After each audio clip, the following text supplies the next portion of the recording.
Hello बच्चों, चलिए प्रश्न को पढ़ते हैं। इसमें लिखा आर त्रिज्या वाले वृत्त के आकार में बने ओवरब्रिज पर एक मोटरसाइकिल एक समान चाल से चल रही है। जब मोटरसाइकिल ब्रिज पर चढ़ रही है तो उस समय ब्रिज द्वारा मोटरसाइकिल पर लगता जो अभिलंब बल है वो बच्चों चार विकल्प है। सही विकल्प बताना है कि बढ़ता है कि घटता है कि बराबर रहता है या फिर घटता बढ़ता रहता है। तो बच्चों ये हमें सही विकल्प का चयन करना है। तो चलिए बच्चों इस प्रश्न की हम मूल अवधारणा को देख लेते हैं बच्चों। तो बच्चों इस प्रश्न की मूल अवधारणा में हम देख लेते हैं कि कोई वस्तु जब वृत्तीय पथ पर बच्चों गति करता है इस प्रकार से, तो बच्चों उसे एक आवश्यक अभिकेंद्र बल होता है। बच्चों अभिकेंद्र बल की आवश्यकता होती है। ये अभिकेंद्र बल बच्चों केंद्र की ओर होता है। और बच्चों इस अभिकेंद्र बल के मान जो होता है वो mv का वर्ग बटे आर होता है। v बच्चों उसकी चाल है और r क्या है बच्चों, त्रिज्या है वृत्तीय पथ की, और m क्या है बच्चों, ये उस वस्तु का द्रव्यमान है। तो बच्चों इस प्रकार से ये अभिकेंद्र बल कहीं से भी प्राप्त हो सकता है, चाहे वो गुरुत्वाकर्षण बल से प्राप्त हो या फिर अभिलंब बल से प्राप्त हो या घर्षण बल या फिर बच्चों किसी भी प्रकार से ये प्राप्त हो सकता है। तो बच्चों जब अवकेंद्र बल मिलेगा तभी जो है वो कोई वस्तु वृत्तीय पथ पर गति कर पाएगा। तो चलिए बच्चों अपने प्रश्न को हल करते हैं। तो यहाँ पर बच्चों कहा जा रहा है कि एक वृत्ताकार हमारा ओवरब्रिज है। इस प्रकार से बच्चों मान लेते हैं ये हमारा ओवरब्रिज है वृत्ताकार। और ये बच्चों इसकी त्रिज्या कितनी है बच्चों, इसकी त्रिज्या इस प्रकार से बच्चों हम आर मान लेते हैं, आर दिया गया है बच्चों। तो इस पर जब कोई मोटरसाइकिल चढ़ती है बच्चों, इस प्रकार से मान लीजिए मोटरसाइकिल चढ़ रही है, तो बच्चों इस पर जो गुरुत्वाकर्षण बल है वो ऊर्ध्वाधर नीचे की ओर mg लग रहा होगा।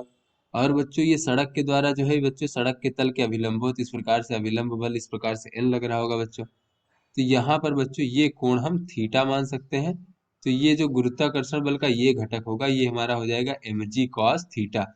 तो बच्चों इसकी दिशा जो होगी इस प्रकार से केंद्र की ओर होगी बच्चों। तो यहाँ से हमें दिख रहा कि ये जो mg cos थीटा है बच्चों ये इसकी दिशा केंद्र की ओर है। यानी इसी के कारण जो है ये हमें अभिकेंद्र बल प्राप्त होगा इस वृत्ताकार पथ पर गति करने के लिए। इस प्रकार से बच्चों एक समान चाल v से चल रही है बच्चों। तो ये अभिकेंद्र बल के जो होगा बच्चों केंद्र की ओर लगने वाला परिणामी बल होगा। तो केंद्र की ओर लगने वाला परिणामी बल कितना होगा बच्चों, तो केंद्र की ओर लग रहा है mg cos थीटा। और ये जो अभिलंब बल n है ये केंद्र की विपरीत दिशा में लग रहा है, तो इसे हम घटा देंगे तो केंद्र की ओर परिणामी बल जो होगा वो अभिकेंद्र बल के बराबर होगा, यानी वही अभिकेंद्र बल होगा। तो अभिकेंद्र बल होता है बच्चों mv का वर्ग बटे r बच्चों इस प्रकार से। तो यहाँ से लगने वाला अभिलंब बल n का मान हमें प्राप्त हो जाएगा बच्चों mg cos थीटा और ऋण बच्चों mv का वर्ग बटे r। तो बच्चों ये हमारा लगने वाला अभिलंब बल है बच्चों सड़क द्वारा।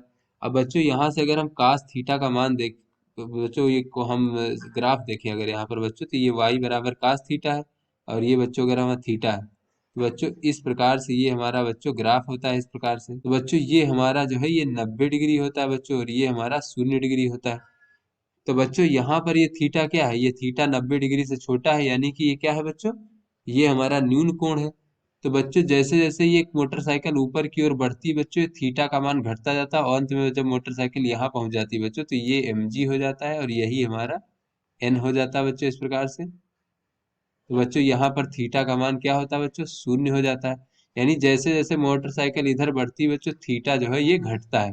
तो बच्चों यहाँ से हम देख रहे हैं कि 90 डिग्री से जब इधर यानी थीटा का मान जब इधर बच्चों 0 की ओर घटेगा तो कास थीटा का मान बच्चों बढ़ता है। तो बच्चों यहाँ पर देख लेते हैं कि जैसे जैसे मोटरसाइकिल ब्रिज पर चढ़ती है बच्चों थीटा घटता है और जिससे कि बच्चों कास थीटा बढ़ता है। तो कास थीटा का मान जब बढ़ेगा बच्चों तो अभिलंब बल का मान बढ़ेगा, यानी अभिलंब बल का मान बढ़ता है। तो चलिए बच्चों अपने विकल्पों को देख लेते हैं बच्चों। तो ये जो हमारा ए विकल्प है बढ़ता है ये हमारा सही विकल्प है। तो आशा करते हैं आपको समझ में आ गया हो। धन्यवाद।